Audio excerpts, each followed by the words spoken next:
श्री कृष्ण कहते हैं, तू मन छोटा मत किया कर, जहां तेरे अपने मुंह फेर लेंगे वहां मैं तेरा साथ दूंगा। इसके साथ सत्य और ईश्वर की शक्ति होती है, वह चाहे अकेला क्यों ना हो और सारी दुनिया उसके खिलाफ हो जाए, अंततः विजय उसी की होती है। जहां योगेश्वर श्री कृष्ण है और जहां धनुर्धारी अर्जुन है, वहां विजय, समृद्धि और स्थिर नीति होती है। धृतराष्ट्र बार बार संजय से यह पूछते थे कि युद्ध में कौन जीत रहा है और कौन हार रहा है, क्योंकि उन्हें विश्वास था कि उनके पक्ष में महान योद्धा भीष्म पितामह, गुरु द्रोणाचार्य और कर्ण जैसे पराक्रमी योद्धा खड़े हैं। उन्हें लगता था कि इतनी शक्ति और महानता के साथ उनकी हार संभव नहीं है। लेकिन संजय ने धृतराष्ट्र से कहा कि जहां ईश्वर है, जहां सत्य का साथ है, वहां विजय निश्चित होती है। चाहे सामने कितनी भी शक्ति क्यों ना हो, सत्य और धर्म का साथ रखने वाला व्यक्ति कभी पराजित नहीं हो सकता। भले ही उसके विरोध में कितने भी ताकतवर लोग खड़े हों, यदि ईश्वर और सत्य उसके साथ हैं तो दुनिया की कोई ताकत उसे हरा नहीं सकती। इस व्यक्ति के साथ सत्य और ईश्वर का साथ हो, उसकी जीत निश्चित है, चाहे पूरी दुनिया उसका विरोध ही क्यों न करे। यह शिक्षा हमें जीवन के हर पहलू में प्रेरणा देती है कि चाहे परिस्थितियां कितनी भी प्रतिकूल हों, अगर आप सत्य और ईश्वर के साथ खड़े हैं तो आपकी विजय अवश्य होगी। सत्य और धर्म की ताकत से बड़ा कोई शस्त्र नहीं है, और जो व्यक्ति इन पर टिका रहता है उसे संसार की कोई भी शक्ति पराजित नहीं कर सकती। दुखों से घबराना व्यर्थ है, क्योंकि सुख और दुख जीवन के अविभाज्य हिस्से हैं जो मौसम की तरह आते जाते रहते हैं। इस संसार में कोई भी व्यक्ति इनसे मुक्त नहीं हो सकता। गीता का यह ज्ञान हमें यह सिखाता है कि यह संसार परिवर्तनशील है। जैसे सुख स्थायी नहीं रहता, वैसे ही दुख भी हमेशा के लिए नहीं रहता। यहां सब कुछ लगातार बदलता रहता है और हमेशा बदलता रहेगा। तो चिंता किस बात की? संसार में कितने ही लोग आए और चले गए, लेकिन कोई भी स्थायी रूप से यहां नहीं टिक पाया। यह जीवन निरंतर गतिशील है और इसमें कुछ भी स्थायी नहीं है। सुख या दुख को रोक पाना आपके नियंत्रण में नहीं है और इनसे भाग पाना भी संभव नहीं है। गीता हमें इस सत्य को समझने का संदेश देती है कि जीवन की हर स्थिति बदलती रहती है। जो भी इस संसार में आया है उसे एक दिन जाना ही होगा। तो दुखी होकर समय व्यर्थ करने से बेहतर है कि जीवन को प्रसन्नता से जिया जाए। खुश रहना और जीवन को पूरी तृप्ति से जीना ही सबसे अच्छा उपाय है, क्योंकि दुखी रहना ना तो आपके लिए सही है और ना ही आपके जीवन के लिए। खुश रहना हमेशा दुखी रहने से बेहतर विकल्प होता है। जो चीज आपकी नहीं है उस पर कभी अपना अधिकार या कब्जा नहीं जमाना चाहिए। दूसरों की संपत्ति, अधिकार या संसाधनों को हड़पने की कोशिश अंतः विनाशकारी होती है। गीता का यह दिव्य ज्ञान हमें सत्य, धर्म और आत्म साक्षात्कार का मार्ग दिखाता है। इसे जीवन में अपनाकर हम सुख, शांति और सफलता प्राप्त कर सकते हैं। श्रीमद् भगवद गीता के इन गहन विचारों में कर्म का सिद्धांत अटल और अपरिवर्तनीय है। हर व्यक्ति को अपने कर्मों का फल भुगतना ही पड़ता है, चाहे वह अच्छा हो या बुरा। अच्छे कर्म जीवन में सुख, संतोष और शांति लाते हैं, जबकि बुरे कर्म अंततः दुख और परेशानी का कारण बनते हैं। यह सिद्धांत हमें यह सिखाता है कि हमें अपने कार्यों को सोच समझकर और ईमानदारी से करना चाहिए। यदि हम दूसरों के साथ छल, धोखा या अन्याय करेंगे तो उसका प्रतिफल हमें कभी न कभी भुगतना होगा। इसी प्रकार यदि हम सत्य, धर्म और ईमानदारी के मार्ग पर चलते हैं तो जीवन में आने वाली कठिनाइयों के बावजूद अंत में विजय हमारी ही होगी। गीता यह भी कहती है कि जीवन में आने वाली हर परिस्थिति हमें किसी न किसी प्रकार का सबक सिखाने के लिए आती है।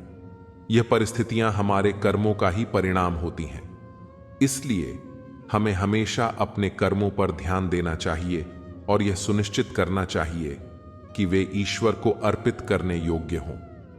आखिर में श्रीमद् भगवद गीता का ज्ञान हमें यह प्रेरणा देता है कि हमारे कर्म ही हमारी नियति बनाते हैं।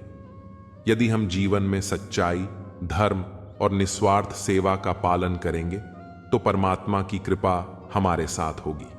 इसलिए हर व्यक्ति को यह समझना चाहिए कि अपने कर्मों पर ध्यान केंद्रित करना और उन्हें सही दिशा में ले जाना ही सच्ची सफलता और शांति का मार्ग है।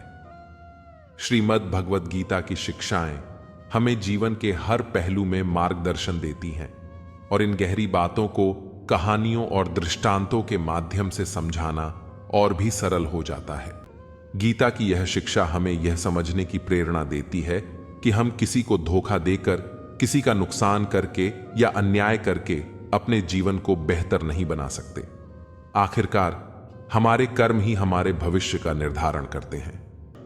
अकेले रहना और आत्मावलोकन करना।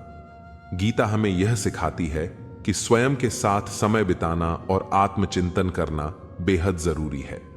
जब हम अपने भीतर झांकते हैं तो हमें अपनी गलतियों का एहसास होता है और हम अपनी भावनाओं को नियंत्रित करना सीखते हैं। यह समझ हमें स्थिरता और शांति प्रदान करती है। सुख दुख में समता बनाए रखना। गीता के अनुसार जो व्यक्ति सुख और दुख में समान भाव रखता है वही वास्तविक स्थिरता को प्राप्त कर सकता है।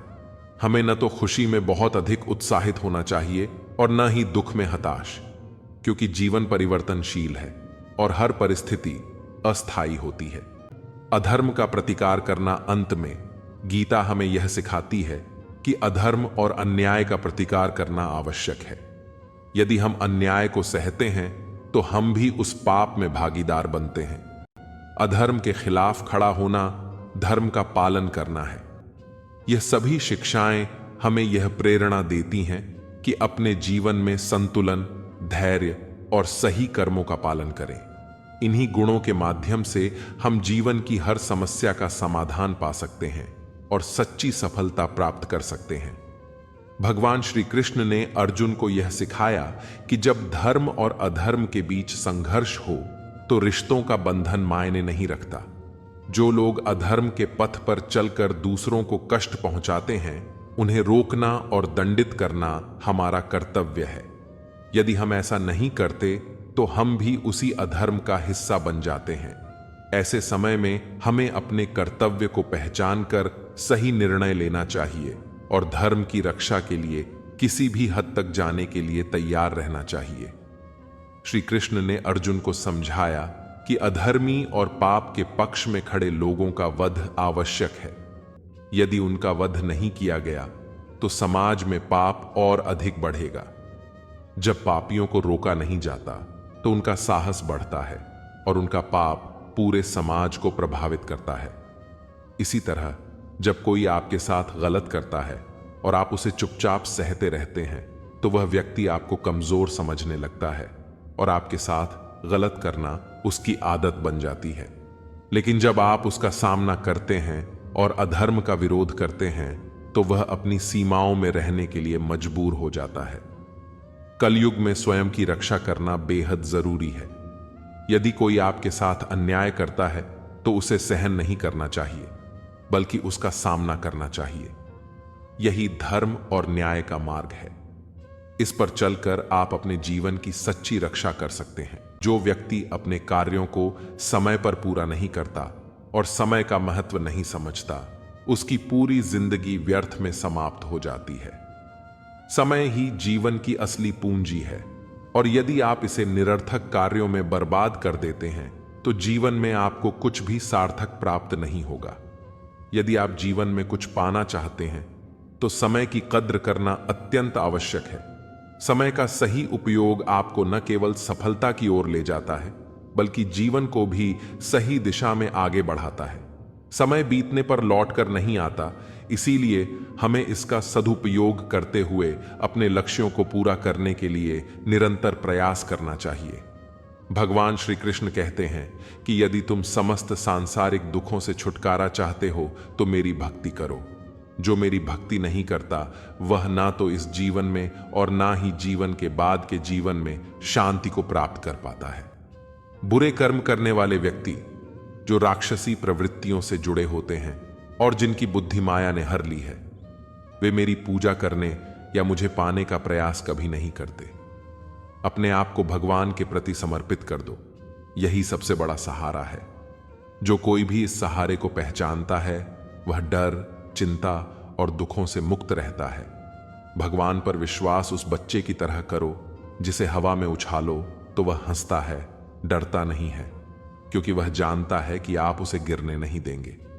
श्री कृष्ण कहते हैं कि जो आपका नहीं है उस पर अधिकार जताने की कोशिश कभी नहीं करनी चाहिए। ऐसा करने से अंततः हानि ही होती है, और जो आपके पास है वह भी आप खो सकते हैं। इस शिक्षा के साथ एक और महत्वपूर्ण बात यह है कि सच्ची सफलता वही मानी जाती है जब इंसान भीतर से खुश और शांत हो। बाहरी दुनिया में चाहे कितनी भी खुशहाली दिखे, लेकिन जब तक मन के भीतर संतोष और शांति नहीं होती तब तक कोई भी कामयाबी असली नहीं होती। असली कामयाबी वही है जो आपको आंतरिक खुशी और मानसिक शांति दे, क्योंकि बाहर की चमक दमक से कहीं ज्यादा जरूरी है मन की स्थिरता और संतोष।